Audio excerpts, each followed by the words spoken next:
Assalamualaikum warahmatullahi wabarakatuh. Saya Azhara Rahma Singhadilata dengan NPM 22520111102. Di sini saya akan menjawab pertanyaan dari UAS Hukum Islam. Soal yang pertama itu menjelaskan status hukum menikah disertai dengan contoh-contoh kondisi di setiap individu. Yang pertama itu ada hukum menikah bersifat wajib.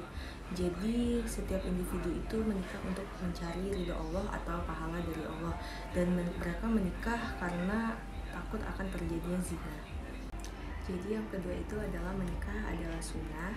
Jadi tiap individu itu berpandangan bahwa menikah itu tidak terlalu penting bagi mereka dan mereka tidak takut akan adanya zina.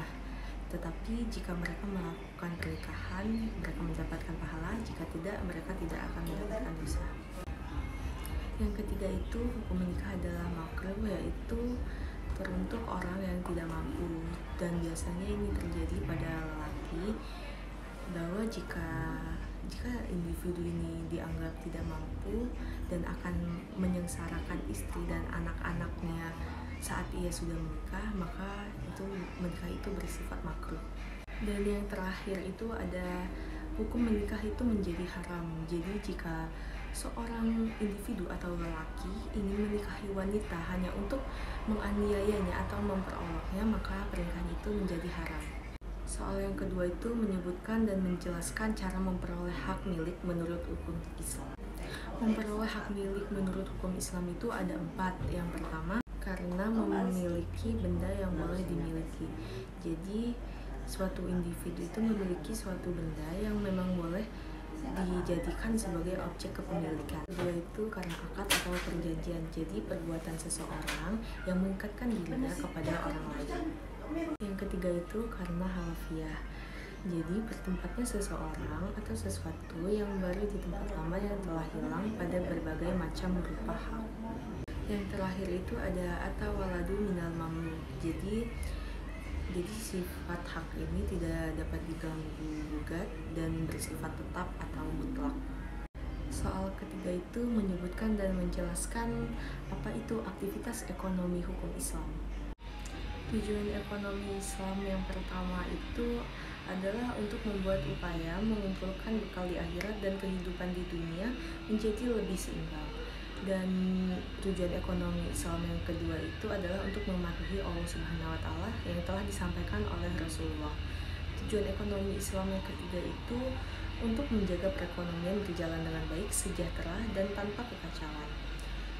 Setelah itu, tujuan ekonomi Islam yang selanjutnya itu untuk menegakkan keadilan dan persaudaraan, dan yang terakhir itu untuk mencapai kesetaraan atau keseimbangan distribusi pendapatan.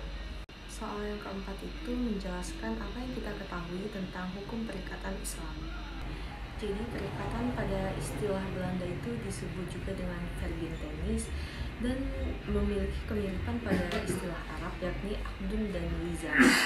Sementara pada bahasa Inggris, perikatan memiliki hubungan arti dengan istilah-istilah seperti dati, obligation, engagement, dan kontrak, sehingga dapat diartikan erat dengan kesepakatan, tanggung jawab, kewajiban, dan kepercayaan. Perikatan yang berkaitan dengan syarat-syarat di atas adalah hukum di antara dua individu maupun dua pihak, di mana salah satu pihak memiliki hak untuk mengajukan tuntutan atas sesuatu dari pihak lainnya, dan pihak lain bertanggung jawab untuk menyanggupi tuntutan tersebut. Soal yang terakhir itu menjelaskan apa yang saya ketahui tentang hukum perceraian dalam Islam.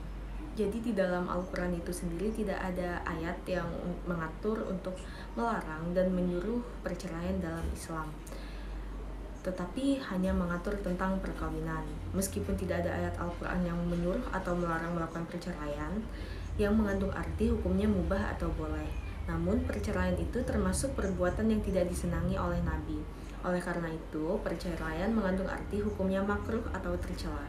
Sekian dari saya, terima kasih. Wassalamualaikum warahmatullahi wabarakatuh.